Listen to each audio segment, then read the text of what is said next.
বসেন। আমি এই টাকাটা তাফসীর কমিটিকে দান করে দিলাম। अच्छा कोई তাফসীর কমিটি কোথায় ভাই? यार ये तो नसीब की बात है माशाআল্লাহ, কপাল ভালো আপনাদের, আমার টাকা মাহফিলে চলে গেল। আপনার কি ছেলে টেলে আছে?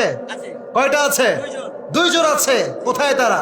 আবু নাঈম আছে, আবু শাওন তাফসীর আছে। তাফসীরে আছে। কে রে বাবা তোমরা কারা? ছেলে কোথায়? আমি দেখতে চাই সৌভাগ্যবান দুজন ছেলেকে। কোথায় তারা? কত নাম্বার পারাত থেকে তাফসীর পেশ করেছি? মারহাবা বলবেন না তো সবাই? এই সূরার আয়াত সংখ্যা মোট কয়টা? আরো জোরে মারহাবা চাপায়ের ভাইরা। আচ্ছা, এই সূরাটা কি মাদানী সূরা না মাক্কি সূরা? চাপায়ের লোক তো কাপুরুষ নয়, বীর পুরুষ। জোরে বলেন মারহাবা। এই সূরার নামটা কি? দেখতে নরমাল মনে হলেও কিন্তু হি ইজ দ্য ব্রিলিয়েন্ট গাই। ঠিক কিনা বলো যুবক ভাই? চারটা প্রশ্ন একটাও সে আটকায় নাই। মারহাবা বলবেন না আপনারা সবাই? প্রিয় ভাইজান, এই সূরার মূল মেসেজ আল্লাহ কি দিয়েছেন? তাকওয়া না। এই সূরার মূল মেসেজ হচ্ছে আমাদের সবাইকে ফিরতে হবে কার কাছে? আল্লাহর কাছে। ওকে, সমস্যা নেই, এত ভয় পাবেন না, আমি আপনার সাথে আছি। মাথায় রাখবেন যে দুনিয়ার লালসা মানুষকে পাগল করে দিয়েছে। কবরে না যাওয়া পর্যন্ত এটা মিশবে না। কবরে যাওয়ার আগে একটা গুণ অর্জন করতে হবে। গুণটার নাম কি? না না না, আপনি আগে বলেছেন, ওটা বললেই হবে।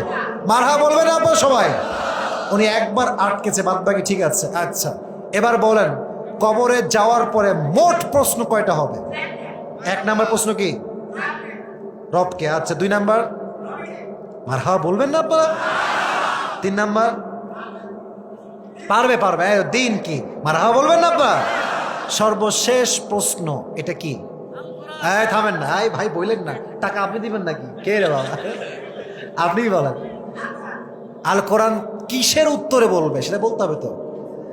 আচ্ছা, পারবে? আহা, খালি হাসে, দাঁত কেলা কেলা। লেট হিম টক, বলতে দেন তাকে। একটা প্রশ্ন, ওমা ইলমুক, তোমার জ্ঞানের উৎস কোথায়? তুমি জানলা কেমনে? তো উত্তর কি হবে? মারহাবা বলে সবাই যুবক ভাইয়ারা। আচ্ছা, কবরে যাওয়ার পরে প্রত্যেকটা মানুষকে কিয়ামতের দিন সর্বপ্রথম একটা বিষয়ে হিসাব নেওয়া হবে। হিসাবটা কি? মারহাবা বলে সবাই। আচ্ছা, আমার প্রিয় নবীজির জীবনের সর্বশেষ কথা ছিল কি? মারহাবা বলে সবাই। উঠে গেল কেন তোমরা? আচ্ছা আচ্ছা, ঠিক আছে, একটা কথা বলি। উঠেছেন, বসতে হবে না, আমার এটা কোনো জোর জবরদস্তি নেই। তবে দোয়ার সময় কেউ দোয়া না করে যাবেন না। রাজি আছেন তো ইনশাআল্লাহ? বলেন, ওমরে ফারুকের জীবনের শেষ কথা ছিল কি? মারহাবা বলেন যুবক ভাইরা। এই তো পেরে গিয়েছে। আসেন আসেন আসেন আসেন। আরে দৌড় দিয়ে আসেন রে ভাই। হ্যাঁ, 2000 টাকা। টাকাই নাই, 2000 টাকা। আচ্ছা, সমস্যা নেই, আমি দিচ্ছি। যা হচ্ছে 2, 3, 4, 5, 10, 20, 30, 530 টাকা হয়েছে। আসেন। সে কো? নাম কি? ওনার নাম কি জানো ভাই? আব্দুল মালিক। মালিকের বান্দা। ঠিক না বলো যুবক ভাইরা? মালিকের বান্দা look like a simple man, but he is not a simple man. Is very powerful man. বুদ্ধি করে না বাবা, 500 টাকা অনেক কষ্ট হয় কামাইতে। ভাই জলদি আসেন। কই রে ভাই? আরে সাইড দাও, সেলিব্রিটি আসছে বলছো না রে?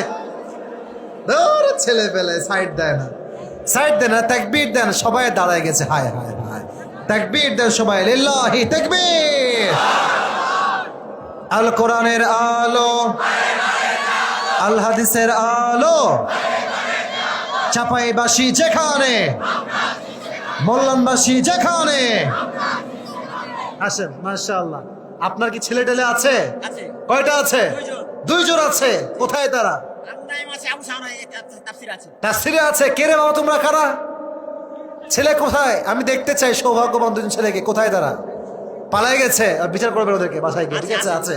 আচ্ছা, আল্লাহ ওনাকে অনেক হায়াত দান করুক, ওনার 2 সন্তানকে আল্লাহ অনেক হায়াত দান করুক। পড়া আমিন। এবং উনি একটা তাকবীর দিয়ে পুরো প্রোগ্রামকে আবার উজ্জীবিত করেছিল। ঠিক কিনা বলো যুবক ভাইয়ারা? আল্লাহ আমাদের আব্দুল মালিক ভাইকে চাপায়ের কৃতি সন্তান হিসেবে কবুল করো। সকলে পড়া আমিন। আর আমি আমাদের প্রিয় লিডার, আমাদের খতিব সাহেব, আমাদের ইমাম সাহেবকে ধন্যবাদ দেই যে উনি আমাদেরকে সুন্দর একজন মানুষকে চুজ করেছে। সবাই বলেন মারহাবা। বসেন। আমি এই টাকাটা তাফসীর কমিটিকে দান করে দিলাম। আচ্ছা, কই তাফসীর কমিটি কোথায় ভাই? यार ये तो नसीब की बात है माशाআল্লাহ কপাল ভালো আপনাদের আমার টাকা মাহফিলে চলে গেল মাশাআল্লাহ আমাদের আব্দুল মালিক ভাইয়ের দানকে আল্লাহ তাআলা তার সন্তুষ্টির ওয়াসিলা হিসেবে কবুল করে পড়া আমিন